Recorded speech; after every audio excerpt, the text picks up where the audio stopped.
할렐루야.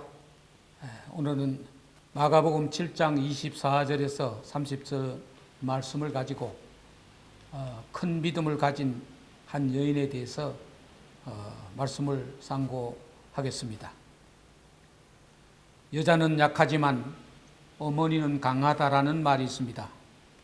오늘 제가 소개하는 이 여인은 여러모로 부족하고 어려운 사람이지만 강한 믿음으로 승리한 사람입니다. 오늘날은 여자들 중에는 남자 못지않은 지적이나 육체적, 사회적 파워를 갖고 있는 분들이 많이 있지만 오늘에 이르기까지 세상의 많은 여성들은 전통적으로, 제도적으로, 사회적으로 많이 연약한 모습으로 살 수밖에 없었던 것입니다. 본문에 나오는 한 여성은 수로보니게 여인으로 소개되고 있습니다. 유대인이 아닌 이방 사람으로서 유대인들이 가장 싫어하는 사람에 속하는 부류였습니다. 불행하게도 그녀의 딸이 귀신이 들려 사람 구실을 하지 못하는 상태에서 예수의 소문을 듣고 찾아와 딸의 질병을 위해 예수께 간청하여 병을 낫게 된 사연이 소개되고 있습니다. 이 여인은 당시 인종적인 차별이 극심하던 사회에서 유대인들에게 많은 차별을 받던 이방 여인이었지만 딸을 사랑하는 어머니로서 모든 난관과 수모를 무릅쓰고 예수께 나아가 기어이 사랑하는 딸의 질병을 고치는 기적의 은혜를 입게 된 것입니다. 오늘 여기서 한 여인의 굳은 의지를 보게 됩니다. 기적은 우연히 발생한 것이라기보다는 이 여인의 딸을 사랑하는 지극한 마음의 그 딸의 질병을 고치겠다는 굳은 의지와 예수께 나아가면 반드시 고칠 수 있으리라는 그 믿음에서 비롯되었다고 보는 것입니다. 먼저 딸을 사랑하는 어머니의 마음이 예수께 나아가는 결단을 하게 하였습니다. 세상 모든 어머니들이 자기가 낳은 딸을 사랑하지 않는 사람이 어디 있겠습니까? 특히 이런 불치병이나 장애아를 두고 평생을 돌보는 지극한 사랑의 어머니들을 많이 보게 됩니다. 어떤 불구의 자식을 돌보고 있는 어머니는 자신의 평생 소원이 자신이 돌보는 자식보다 하루 뒤에 죽는 것이라고 하였습니다. 내가 아니면 아무도 돌보지 않게 되는 불쌍한 자식을 마지막까지 돌보고 싶은 것이 자식을 사랑하는 부모의 마음인 것입니다. 예전에 하늘의 하나님께서 천사에게 말하기를 세상에서 가장 아름다운 것을 세게 구해오라고 했답니다. 천사가 다려워서 세 가지를 보여주었는데 첫째는 아름다운 꽃이었습니다. 둘째 가져온 것은 어린아이의 방긋 웃는 웃음이었습니다. 그리고 세 가지 아름다운 것, 자식을 사랑하는 어머니의 사랑을 가져왔다고 합니다. 그런데 며칠이 경과하니까 꽃은 시들어지고 또 세월이 지나니까 어린아이는 커서 그 방긋방긋 웃는 웃음이 없어졌는데 다만 어머니의 사랑만은 변함이 없었다고 했습니다. 그렇습니다. 세상에서 가장 순진무구하고 변함없는 것이 어머니의 사랑이라고 생각합니다.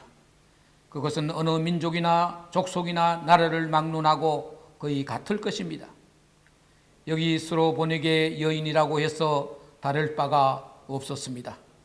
이러한 어머니를 두고 있는 자식은 자존감이 대단할 수밖에 없습니다. 홍사용이란 시인의 시 가운데 나는 왕위로소이다 라는 시가 있습니다. 나는 왕이로소이다. 어머니의 외아들 나는 왕이로소이다 라는 구절이 있습니다.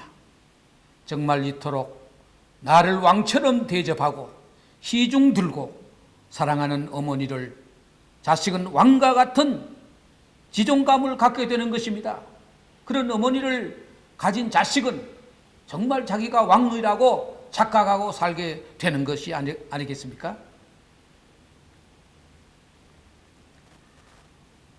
모든 어머니가 다 자식을 사랑하겠지만 모두 한결 같다고 할 수는 없습니다.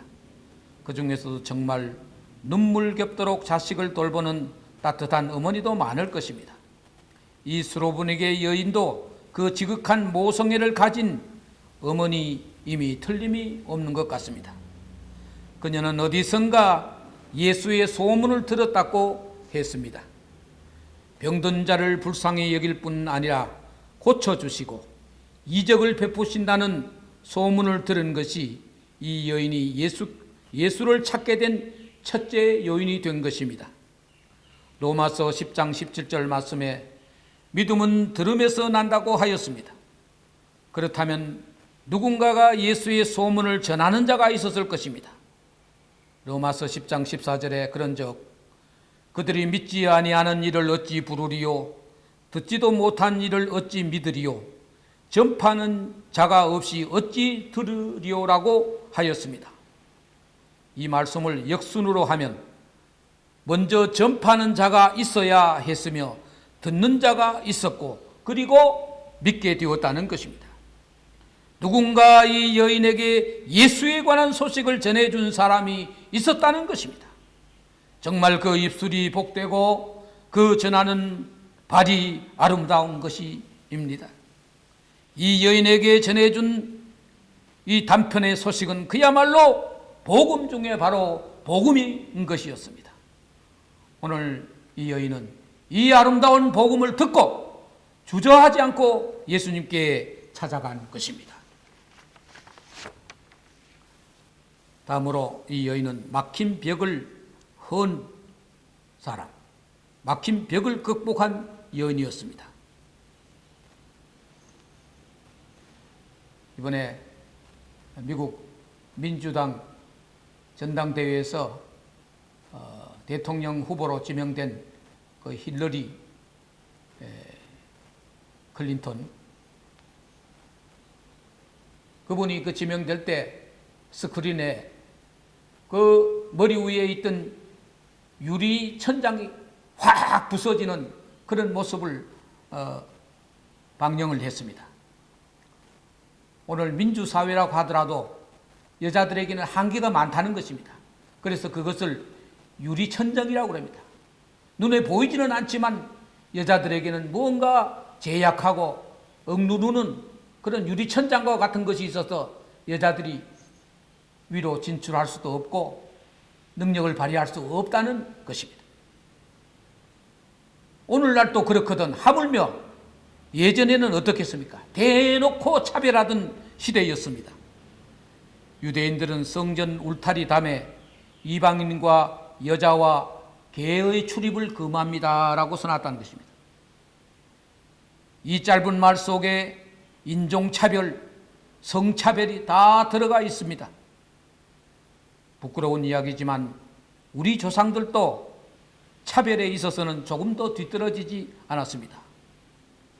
이조 때는 양반과 상놈이라는 반상의 법으로 인간을 신분에 따라 대놓고 차별했고, 서울차대라고 하여 적자 서자를 차별하여 서자의 자식은 홍길동의 예처럼 아버지라고 부를 수 없었던 것입니다. 그 전에 신라시대에는 골품 제도를 통해서 성골, 진골, 육두푸물까지 이렇게 인간을 등급을 매겨서 차별했던 것입니다. 이런 차별 사회에서 서민 하층 계급에 속한 사람들은 자신에게 지워진 천형 같은 모든 불이익을 운명이라 생각하고 당연하게 받아들일 수밖에 없었던 것입니다. 유대인들이 당연시하였던 이방인에 대한 차별이 과연 하나님의 뜻이었을까요? 그것은 전혀 오해에서 비롯된 것입니다. 마태복음에 나오는 예수님의 인적 족보에서 4명의 여인의 이름이 나옵니다. 다말이라는 여자가 나옵니다. 그는 시아버지와의 관계에서 자식을 생산한 사람입니다. 나합이라는 기생 출신의 여자가 나옵니다. 루시라는 다윗의 증조 할머니입니다만 이 사람은 이방 여인입니다. 또 바세바라는 여자가 나옵니다. 원주민 헷사람 우리아의 아내였습니다. 유대인이 자랑하는 이 아브라함의 족보에 이렇듯 이방 여인이 많이 들어있다는 것은 실상은 순수 유대인 족보가 아니라는 것입니다. 우리가 생물학적으로 보더라도 벌써 이방인들의 피가 많이 섞여 있음에도 불구하고 저들은 그것도 알지 못한 채 그 족보를 자랑하고 있었습니다. 고로 누구든지 족보를 자랑하지 말아야 할 것입니다. 그리고 족보 때문에 위축되지도 말아야 될 것입니다. 우리가 흔히 하는 말 가운데 세상에 왕의 자손이 아닌 사람이 없고 또 한편으로 도둑놈 자식 아닌 사람도 없다라는 말이 있습니다. 알고 보면 다 그렇고 그런 사입니다. 이런저런 사정을 감안하면 도저히 예수께 갈 수 없는 처지였던 이 이방 여인 스로보니게 여인은 오직 예수를 만나서 딸을 고치겠다는 의지로 그 두터운 벽을 뚫고 소원을 이루게 된 것입니다. 마태복음 11장 22절 말씀에 천국은 침노를 당하나니 침노하는 자는 빼앗느니라고 했습니다. 은혜도 애쓰고 힘쓰는 자가 얻는다는 것입니다. 오늘 이 여인은 이 유리벽도 아닌 이 무서운 돌담 벽을 헐고 극복하는 그런 의지의 여인이었습니다. 끝으로 이 큰 믿음이 있는 여인은 수모를 감수하는 사람이었습니다. 수모와 모멸을 감수하고라도 예수께 나아간 사람입니다. 이 여인의 모든 사정을 잘 아는 예수님이 시험적으로 한 말씀을 하셨습니다. 자녀의 떡을 취하여 개들에게 던짐이 마땅치 않노라고 하였습니다. 이 말은 유대인들이 은혜를 입어야 하거늘 너희 개 같은 이방 여인에게 어떻게 은혜를 나누어 줄 수 있겠느냐라는 말입니다. 참으로 듣기 민망하고 수치스러운 말을 들은 것입니다. 웬만하면 그래 당신 잘나서 하고 돌아설 수도 있었을 것입니다. 그런데 이 여인은 오히려 옳소이다마는 상아래의 개들도 아이들이 던진 부스러기를 먹나이다 라고 그 모멸적인 말에 반대하지 않고 수긍함으로 오히려 예수님을 부끄럽게 할 정도였습니다. 예수님은 둔말하지 않았습니다. 이 말을 하였으니, 이런 대답을 하였으니, 서처 리플라 이런 대답을 하였으니 돌아가거라. 귀신이 내 딸에게서 나갔느니라. 큰 뜻과 목적을 이루는 사람은 그 과정에서 어떠한 수모나 모욕이라도 참고 수용하는 그런 공통점이 있습니다. 중국 사기에 보면은 한나라를 통일시키는데 크게 이바지하였던 장수인 한신 장군이 있습니다. 천하의 한신이 불량배 가랑이 밑으로 지나갔다라는 말이 있습니다. 그래서 과하지옥이란 말이 생겼습니다. 큰 뜻을 품은 자는 많은 수모와 모욕을 당하더라도 이것을 참을 수 있고 견딜 수 있어야 한다는 것입니다. 다윗이 망명 시절에 가드왕 아기스 앞에서 생명을 보존하기 위해서 미친 채 하고 침을 수염에 흘리는 연극까지 했습니다. 예수님도 침뱉음을 당하고 조롱과 채찍질도 당하였으나 그거 모두 감수하였습니다. 예수님도 차마 그런 모욕적인 말이 이러한 대답까지 하는 것을 보고 이 정도면 되었다고 인정한 것입니다. 그 마태복음 15장에는 이 여인에 대한 에 대해서 예수님이 하신 말씀이 나와 있는데, 여자여 내 믿음이 크도다, 내 소원대로 되리라. 마태복음 15장 28절 말씀입니다. 그렇습니다. 수모를 감수하는 믿음, 정말 큰 믿음이었습니다. 이 수모와 수치를 극복할 때 비로소 우리는 주님 앞에서 소기의 목적을 달성할 수가 있을 것입니다.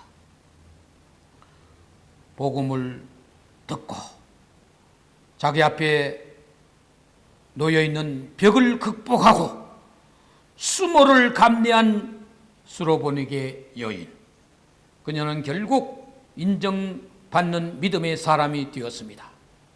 귀신 들린 딸이 고침을 받았습니다.